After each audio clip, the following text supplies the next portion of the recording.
just go to the question of drones, UAVs. I know CASA is very much involved in this space, and we will continue to ask CASA some questions about it. But I'm just anxious from your division's viewpoint, what actions are being taken at or on the surrounds of airports in regard to two types of drones, those of amateurs who might just be a bit inquisitive and perhaps acting foolishly but not with evil intent. But secondly, of course, as we're seeing in the Middle East, I think Daesh now is using small, almost recreational drones with fairly devastating effect to drop chemicals and other products in various places, which causes us to be concerned that somebody with ill intent could do the same in front of an aircraft landing or taking off at one of our major airports. So I'm just asking you, please, can you give us some background as to which way the division is thinking, what actions being taken or concerns you have in this space? Senator Pip Spence, Acting Deputy Secretary. At the moment, we're obviously working with CASA and looking at what their regulations, which actually are relevant to some of the issues that you've raised, where we've been following closely the current committee and the information that's being provided to that in order to gain more understanding about sort of the issues that are arising. Obviously, we're also keeping track of what the ATSB is saying in terms of what incidents they're saying. I don't know, Mr. Wolf, is there anything further that... The only thing I'd say, Senator, is the Minister announced last year that CASA would do an inquiry into aviation safety in relation to drones, and he has recently responded to the Chair of the Committee, Senator Searle, in relation to that inquiry, and we have been working with CASA on finalising the terms of reference.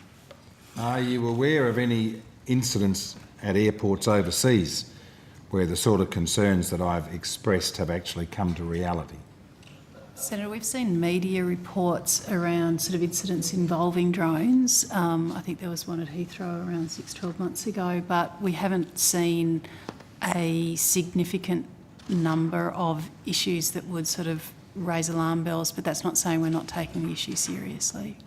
So is the summary then the fact that you're watching the process, watching the outcomes of our committee's investigation, liaising with CASA but doing nothing proactively at the moment? Would that be is that a reasonable summary of where you are?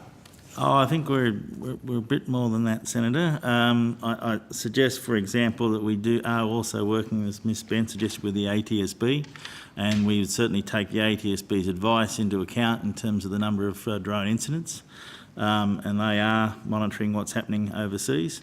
We also, of course, are working through the Aviation Policy Group, which our Secretary Mike Murdoch chairs, which involves air services and CASA, and Air Services is another fairly important party in this process.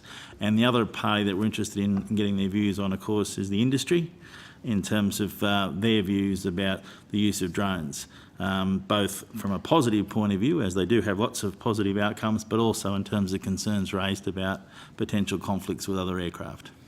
And Senator, we're also engaged with the International Civil Aviation Organisation and looking at what's happening internationally. Mm-hmm. Okay, thank you. So I've got some questions in this space, if I might. So when there is a drone up in the air, an instrument, and you've got an aeroplane up in the air, an instrument, do you regard them as having a different value when they're in the air from an air safety point of view? Is my question, do I need to rephrase it?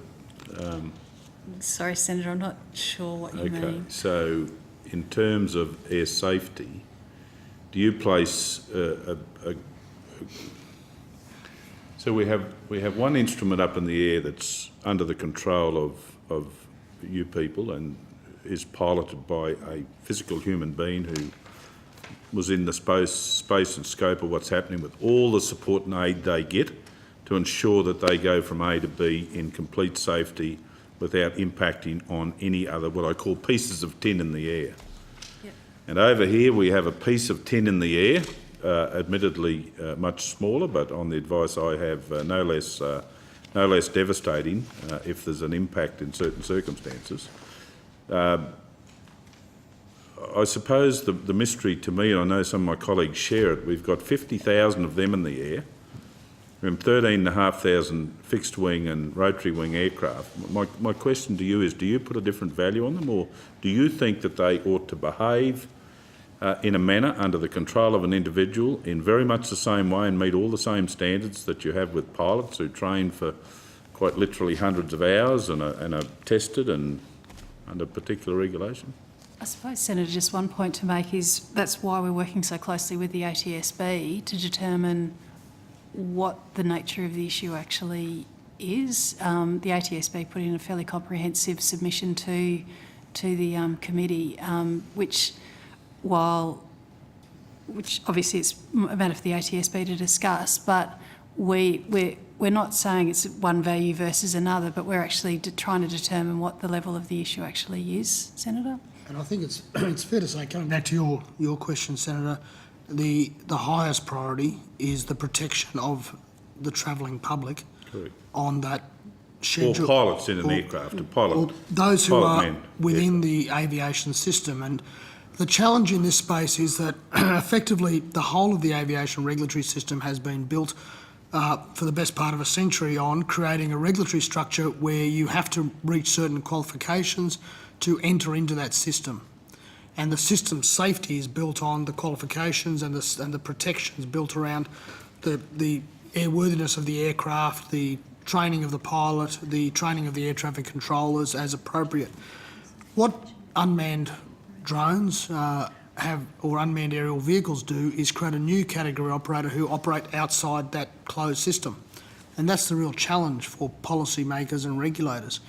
What we try and do, as you've been discussing through the committee, is create protections around that closed system where we have, in the course of this year, about 170 million people will travel through Australian airports and in the Australian aviation system. Protecting that system is our highest priority. Yeah, but Mr Murdoch, mine really, the whole emphasis of my position on this is the chicken and egg position. We don't allow unmanned motor vehicles onto the roads yet. And God willing, they won't be allowed on the roads until such time as we've got it right in terms of the training of whoever's operating or whatever the systems are.